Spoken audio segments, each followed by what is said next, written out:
Beautiful day today in Fort Walton Beach, Florida. My name is Titus Jones, and today we're going to talk about this 240 Vantage by Boston Whaler. This is a dual console.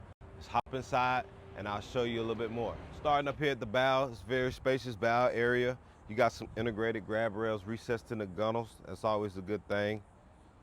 Center storage room here. Moving on into the cockpit area, you have a nice marine head, fully equipped there. You have a seat that moves forward and aft. Over at the helm, you also have a seat that swivels with a bolster. Nice Simrad there.